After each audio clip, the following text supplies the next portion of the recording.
اور اس نے کہا اے میرے بیٹو، ایک دروازے سے داخل نہ ہونا اور الگ الگ دروازوں سے داخل ہونا، اور میں تم سے اللہ کی طرف سے آنے والی کوئی چیز نہیں ہٹا سکتا۔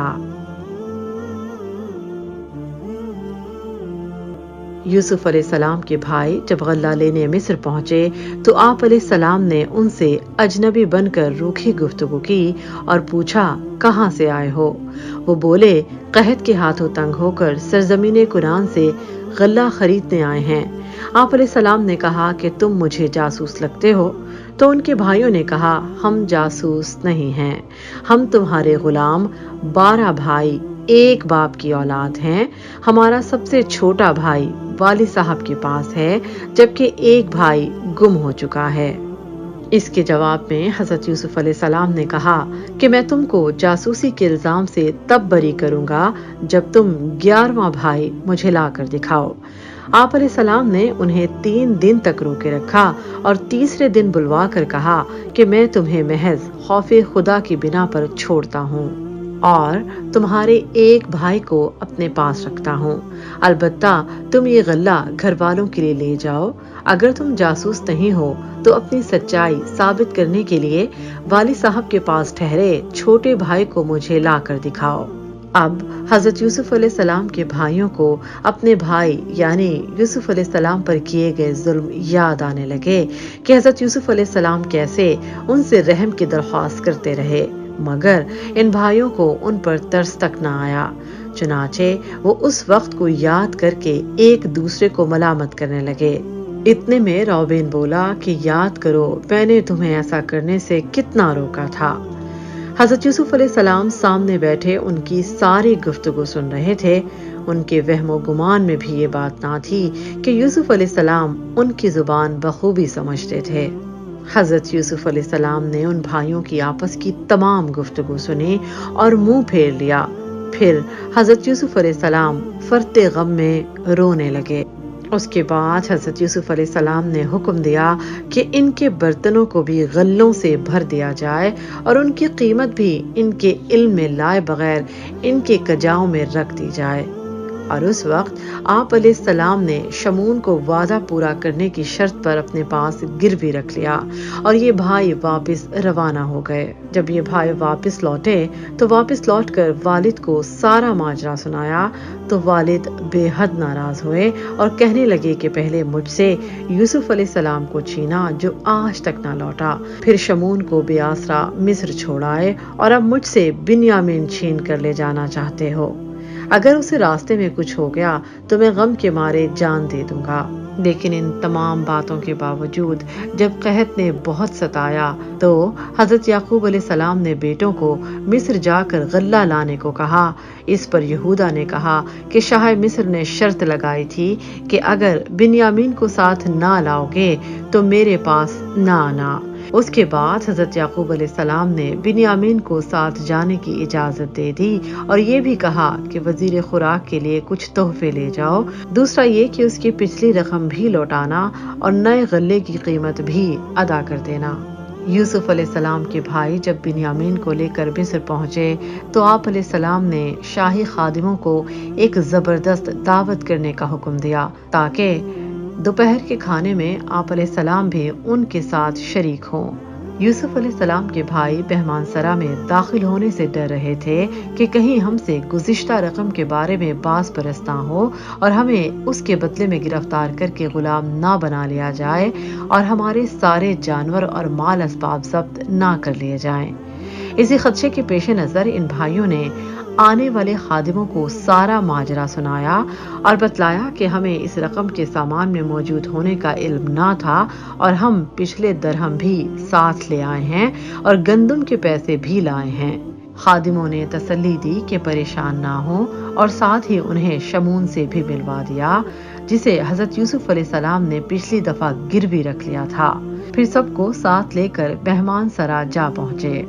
جب دوپہر کے کھانے میں حضرت یوسف علیہ السلام تشریف لے آئے تو انہوں نے آپ علیہ السلام کو تحفے پیش کیے۔ آپ علیہ السلام نے بنیامین کی طرف دیکھ کر فرمایا کہ یہ وہی تمہارا چھوٹا بھائی ہے جس کا تم نے ہم سے تذکرہ کیا تھا۔ پھر دعا کرتے ہوئے فرمایا اے لڑکے اللہ تم پر باران رحمت کرے۔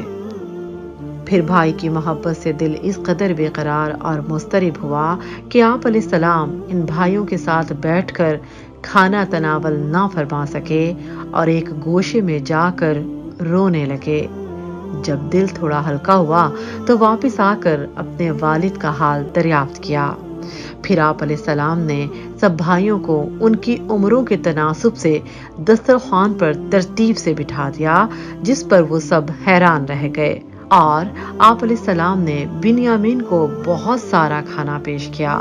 چند دن کی مہمان نوازی کے بعد آپ علیہ السلام نے خادموں کو حکم دیا کہ ان بھائیوں کے اونٹوں کو سامان سے لاد دو اور ہر ایک کا سرمایہ اس سامان میں رکھ دو، اور حکم دیا کہ شاہی پیالہ بنیامین کے سامان میں رکھ دیا جائے۔ اس بارے میں مزید سورہ یوسف میں ہے۔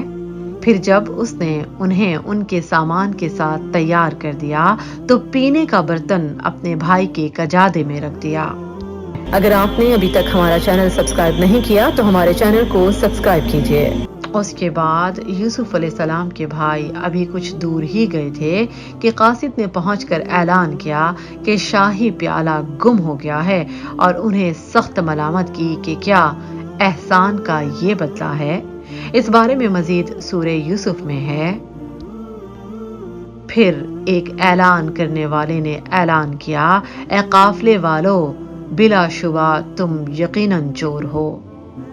یوسف علیہ السلام کے بھائی چلا اٹھے کہ ہم ایسا کیوں کریں گے؟ اگر آپ کو ہمارا یقین نہیں تو سب سامان کی تلاشی لے لو، اور بے شک جس کے پاس پیالہ نکلے اس کو بادشاہ کا غلام بنا لیجئے۔ مزید سورہ یوسف میں ہے۔ انہوں نے کہا، اس کی جزا وہ شخص ہے جس کے کجادے میں وہ پایا جائے، سو وہ شخص ہی اس کی جزا ہے۔ اس طرح ہم ظالموں کو جزا دیتے ہیں۔ اب قاصد نے سامان ٹٹولا مگر کچھ نہ نکلا، مگر جب سب سے چھوٹے بھائی کا سامان تلاش کیا گیا تو پیالہ بنیامین کے سامان سے برآمد ہوا۔ مزید سورہ یوسف میں ہے، تو اس نے اس کے بھائی کے تھیلے سے پہلے ان کے تھیلوں سے ابتدا کی، پھر اسے اس کے بھائی کے تھیلے سے نکال لیا۔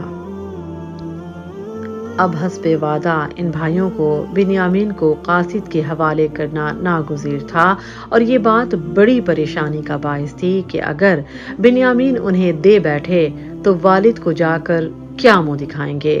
سورہ یوسف میں اس بارے میں مزید ارشاد ہے، اس طرح ہم نے یوسف کے لیے تدبیر کی، ممکن نہ تھا کہ بادشاہ کے قانون میں وہ اپنے بھائی کو رکھ لیتا، مگر یہ کہ اللہ چاہے ہم جسے چاہتے ہیں درجوں میں بلند کر دیتے ہیں، اور ہر علم والے سے اوپر ایک سب کچھ جاننے والا ہے۔ اب یہ سب بھائی مصر واپس گئے اور حضرت یوسف علیہ السلام سے رحم کی اپیل کرنے لگے۔ حضرت یوسف علیہ السلام نے انہیں ان کے اس فعل پر ملامت کیا، اور ان کے پاس اپنی غلطی ماننے کے سوا کوئی چارہ نہ تھا۔ اس لیے اب وہ درخواست کرنے لگے اور کہنے لگے کہ بے شک آپ سچے ہیں، پر بنیامین کی جگہ ہم میں سے کسی ایک کو رکھ لیں۔ اس بارے میں مزید سورہ یوسف میں ہے۔ انہوں نے کہا، اے عزیز، بے شک اس کا ایک بڑا بوڑھا باپ ہے، سو ہم میں سے کسی کو اس کی جگہ رکھ لے، بے شک ہم تجھے احسان کرنے والوں سے دیکھتے ہیں۔ ان بھائیوں کی بات سن کر حضرت یوسف علیہ السلام نے کسی بے گناہ کو پکڑنے سے انکار کیا اور کہا کہ اسی کو غلام بنایا جائے جس کے سامان سے پیالہ برآمد ہوا۔ مزید سورہ یوسف میں ارشاد ہے، اس نے کہا، اللہ کی پناہ کہ ہم اس کے سوا کسی کو پکڑیں جس کے پاس ہم نے اپنا سامان پایا ہے، یقیناً ہم تو اس وقت ظالم ہوں گے۔ حضرت یوسف علیہ السلام کے بھائیوں نے بہت منت سماجت کی اور بتلایا کہ والد صاحب کو اس بیٹے سے بے حد تعلق ہے، اور وہ اس کے بغیر کبھی بھی چین اور سکون سے نہ رہے گا، مگر آپ علیہ السلام نے بنیامین کو ان کے حوالے کرنے سے انکار کر دیا۔ اس پر یوسف علیہ السلام کے بھائیوں نے ضج ہو کر طیش میں آ کر بنیامین سے کہا،